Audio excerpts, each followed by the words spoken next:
Kamusta mga tol? Scoring machine ang nakakuha ng Lakers no? Sa 24 overall pick ng draft, si Cameron Diaz-Car. Possible steal ng draft to mga tol ha. Dunker na, shooter pa. Bay tirahin na natin niya. Pero bago yan, hatchara muna tayo. Focus lang sa goal.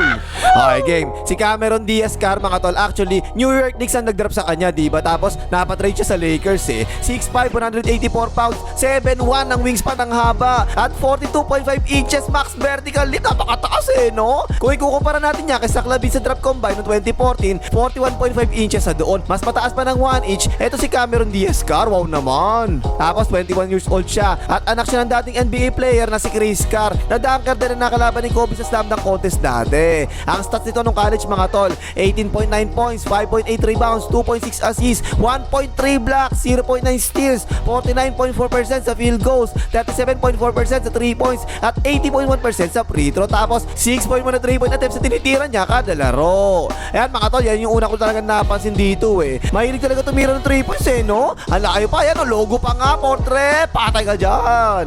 Yan, impressive yan mga tol kasi layo talaga, diba? Tapos napakaganda pa, na-release, pantay na pantay, textbook na textbook no? Patay din yan. At saka ganyan nakalayo ang tira niya sa 3 points, pero palobo pa rin talaga ha. Ayan, challenge pa nga, portrait, patay rin. Talagang markado mga tol sa malayo tumitira no? Tingnan nyo depensa dalawa pa nga humabol sa kanya pero nakatira pa rin, portrait, patay kayo dyan. Maganda yan mga tol kasi merong papalukan Lakers, diba? Kapag ganyan, dinobol din si Papaluka, meron 3 points sa malayo, na-open talaga yan, portrait, patay ka dyan. Dyan talaga ang range niya mga tol sa ganyang kalayo Tingnan nyo respeto ng depensa, taas kamay kagad, dalawang kamay pa nga Good contest na yan portrait, patay pa rin. Ito, sumuna lang ng konting-konti lang talaga ang depensa. Nagpasa kanya kahit na malayo, tinira na kagad, portrait, patay kayo dyan. Ang maganda pa dyan, ito mga tol sa mga pick and roll, tingnan nyo depensa nag-switch na nga, nakataas pa yung kamay pero step back siya kahit malayo, tinira na rin, portrait, patay na naman. Yan yung gusto ko rito mga tol kapag in-screen na siya yung depensa, talaga nag-switch, diba? Kasi alam nila, shoota sa malayo to, ganyan very good kutas na nga yan, portrait, patay pa rin. Ayan pa, parehas lang. Ayan yung screen, tapos yung nag-switch, alertong talaga sa 3 points niya pero tumira pa rin sa malayo, portrait, patay ka dyan. Ang ganda mga tol no? Necessary talaga yung switch kasi kapag hindi na switch, ganyan kapag nakita ang bakal, nakatira na, totas kayo dyan, patay na nga. Okay pa, tignan niya, parehas lang. Doon sa pangalawang screen, napaswitch tapos sumabol ang depensa, pero biglang step back, portrait, patay na naman. Ang maganda pa dyan mga tol, eto, yung wala sa kanya yung bola tapos biglang hand up sa kanya, hindi pwedeng mag-relax yung depensa no? Ang taas na nga na release, swak na nga.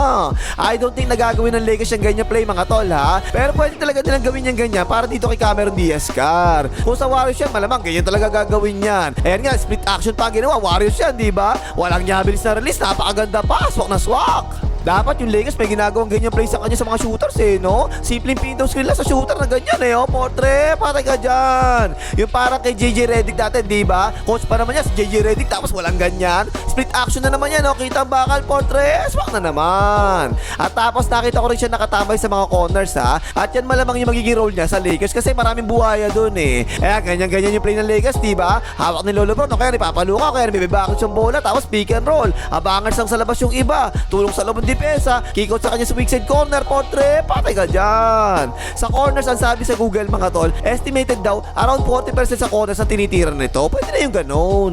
At marami rin ako nakitang ganito mga tol, yung isolation sa kanya tapos biglang pull-ups 3 points sa ganyan, patay ka dyan. Pero pansinin yung release mga tol wala pa actually sa tuktok ng talon niya, na-release niya kagad yung bola no? Medyo maaga ng konting-konti lang naman. Kaya napakadelikado talaga niya sa mga pull-ups 3 points, diba? Kasi kahit masakto ng sabay ng talon ng depensa, makakatira pa rin talaga, bilis na release patay na naman. Ay, like mo nga, hype ka, na Lakers na nga yan, di ka pa mag-like ka na. Tapos 42.5 inches na vertical, ang taas no? Di syempre dunker yan, diba? Sinabayan pa nga, binomba pa nga, dak. Showtime palagi, mag-pass trip mga tol Ikaw ba naman, merong spring sa paa. Ayan, tinan mo, may bantay pa nga, tabi dyan tol, dak. Tapos 7'1" pa ang wingspan, kahit na 6'5" lang siya Tinan yung haba ng galamay mga tol, parang sinupi Ayan, natabik na, tapon, sabaw. Diretso mo na tol, lumipad, dak, hayop. Yan, bagay sa Lakers yan, showtime O yan pa isa, napasahan siya dyan. Tingnan nyo, dakdak mga tol, walang yan, galit na galit talaga no? Yan yung gusto ko rito mga tol Talaga kapag dumakdak to, may pwersa talaga, galit talaga Sumabay ka pa tol, huwag ka lang malikot, dakdak. Kahit sa mga salasak niya, nakakadakdak pa rin siya ha. Legit na dagat talaga to. Ayan o, dakdak. Okay pa, tinan niya salaksak niya dyan no. Ang bilis sa salaksak niya, tapos ang ganda ng buwelo. Tapos inilag pa nga muna yung bola, tsaka dinakdak. Nice naman tol.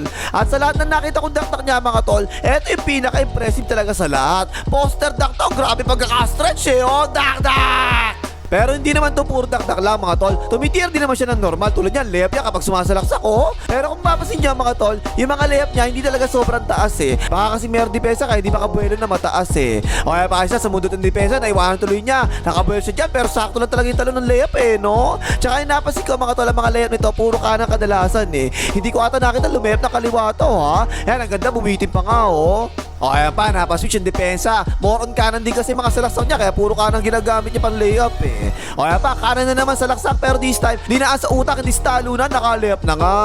Kapag maganda talaga ang buwelo niya, tulad niyan, ayun makikita mo yung layup niya, binobo pa nga muna, nice. Ayan, medyo madalas ko nakita yung ganyan mga tol ha. Yung binobo pa muna siya sa ere, para kay Jamal Crawford dati, ganyan no, patay ka dyan. O kaya pa, ang ganda ng buwelo niya rito oh. Pero maaga nakatulong ang depensa, tingnan niyo, ginawa mga tol, binugo talaga niya sabay bomba bago tinira. Nice, di ba? Naalala ko tuloy nung kabata ako, lakas ko rin bumomba ron mga tol eh. Kapag bumobomba ako na puno kagad ng tubig yung balde eh. Sa ngayon, 184 pounds lang to mga tol. Halos kasing timbang lang niya si Jalen Green-Minded na 186 pounds. Kaya-kaya pa talaga bumomba eh no? Ang tanong dyan eh, kailangan ba niya magdagdag ng timbang? Kasi si Saklabin mga tol, 6'5", 200 pounds yun eh. Ang tingin ko, ang sagot dyan, hindi dapat. Kasi sa ngayon, ang strength talaga niya, yung bilis niya, tsaka yung taas niya tumalon eh. So hindi dapat mawala yung strength niya na yun. Kung magagawa niya bumigat ng konti pa, tapos safe pa rin yung talon niya, edi sige. Pero kung hindi, wag na lang, sayang kasi eh. Kahit sa mga cuts, okay to mga tol ha. Marami ako nakita, magagandang ginawa niyang cut. Tulad yan, tutulong ang depensa, pero sinabayan niya ng cut eh. Napasahan na nga, dak-dak. Tapos may ilang nakita rin akong pull up nito sa mid-range ha. O yan, ang ganda pa nga na-release niya dyan eh. Oh, nice naman. Yan, importante yan mga tol na marunong siya ng ganyang style. Yung tulad ng ginagawa ni Chris Paul sa mga pick and roll, diba? Sabay pull up na ganyan eh. O, patay na naman. O yan pa isa, tulad kanina, pin down screen pero di pa punta sa 3 points to ha. Dito pa punta sa medyo malapit lang. Ang ganda talaga na-release nito. Patay na naman. Commercial, pasok! Tapos 2.6 assists per game to mga tol ha. Pero kasi 2.4 turnovers per game din siya eh. Pero parang okay na pumasa, marunong naman talaga pumasa eh. Lalo na sa mga pick and roll ha. Pero parang kulang pa talaga eh. Yung mga simpleng pasa na sa roll tulad yan, okay pa naman siya dyan, pwede na. May ilang pocket pass din ako nakita tulad yan. Pocket pass yan, sakto lang eh oh. Nakabuel tuloy, dak-dak. Okay pa isa, tinan nyo pocket pass niya dyan oh. Sakto-sakto lang, ang ganda diba? Lusot tuloy yan, dak-dak. At saka misa sa mga pick and roll, tutulong ang depensa loob tulad yan. Eh tama naman yung pasa niya sa wing eh. Eh portre, patay ka dyan. O kaya pati na yung depensa oh. Ang taas ng switch kasi nga shooter siya, diba? Hindi naman niya mapapasahan yung roller kasi may sumalo kagad. So sa corner tuloy niya ngayon ipinasa. Tama na naman, portre, patay ka dyan. O kaya kapag ang depensa sa pick and roll ganyan, nasa strong side ng lahat, iniwanan na yung weak side, nakikita rin naman niya paminsan-minsan eh. Cross court pa siya, na-open niya, portre, patay ka dyan. Ilang beses ko rin nakita yung ganyan mga tol eh no? Nakikita naman niya na nalilibre yung weak side at okay naman yung ginagawa niya mga cross-court pass eh. O kaya pati na nyo, dulo-dulo yung pass niyo dyan eh oh. Cross-court pass, ang layo, tinira na kagad, portre, patay ka dyan. Uso sa NBA yung ganyan depensa mga tol eh, diba? Tutulong sa ilalim, tapos mag-rotate sa loob, kaya naiiwanan palagi yung weak side corner eh. Nakakita naman niya yung ganyan eh oh, portre, patay ka dyan. At yung mga drapas, kapag sumalaksak siya, may ilan din ako nakita ganito ha. So hindi talaga to mala Jalen Green-Minded, nabuhayan talaga ng rookie season niya eh. Okay naman to na mamasa naman kahit paano eh.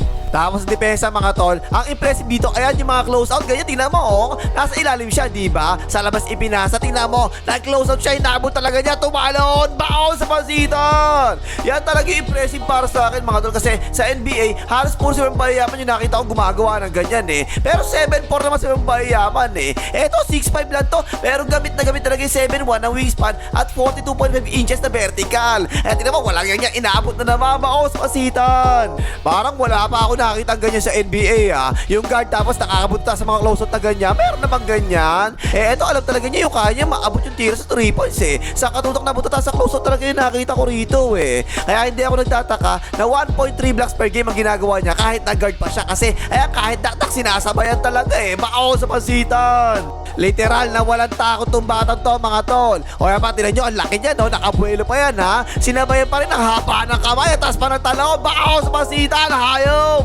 At saka mahiling magtaas ng kamay kagad to mga tol. Mukhang hindi ko to masisigawan ng taas kamay, taas kamay. Naglalatras pa lang, nakataas na kagad yung kamay Ang ganda, baon na baos, masitan. O yan pa isa, nasabayan niya ng lateras. Hindi pa nakataas yung kamay niya dyan ha. Pero yan, itaas na naman niya bago pa tumalon, baon na naman masitan. Dati ko pa sinasabi yan mga tol kung kaya nyo, kahit habang naglateras pa lang, itaas nyo na kagad yung isang kamay nyo para pag talon nyo, walang delay. At hindi naman perfect example yan, ang ganda baos, masitan. Yan yung gayahin nyo, ganyan mga tol Kita nyo ang kamay niya, nakataas, diba? Tingnan niya pagtalon niya, saktong-sakto. Andun kagad yung kamay niya kasi kanina pa nakataas Kabit na kabit, baos, masitan. So ayun mga tol no, para sa akin ha, para sa isang 24th pick sa draft, okay na talaga to. Malamang possible steal pa nga ng draft tong ganitong level ng skills At tingin ko talaga rito mga tol, para mas athletic na Jamal Crawford to, o kaya para si Jalen Green-minded ng Phoenix Suns. Pero mas mahina sa salaksak, pero mas magaling sa 3 points. Scoring machine to mga tol Kahit off the ball pa, laruan niya kasi magaling siya sa 3 points, diba? Kapag siya naman yung may ako ng bola, kaya rin naman yung sumalaksak paminsan-minsan. Although hindi pa talaga elite yung dribbling skills niya. Tingin ko mga tol kung ito gagawin first option sa NBA, magiging superstar tong batang to sa future. Pero kung gagawin siyang catch and shoot lang na player sa NBA, magiging 3&D player naman tong batang to. Kung sa mahihinang team lang to napunta, ay malamang gagaling talaga kagad tong batang to. Pero dahil sa Lakers siya napunta, ay asahan niya mga tol, mataas na ang 10 minutes per game lang sa rookie season nito. For sure, off the bench lang siya sa rookie season niya Baka pa siya, o kaya pang 10 lang siya sa rotation ng tao. Lalong-lalo na kung meron pang matandang kasali sa team. Okay na pakimagas, maligay mga hitter ng Warriors.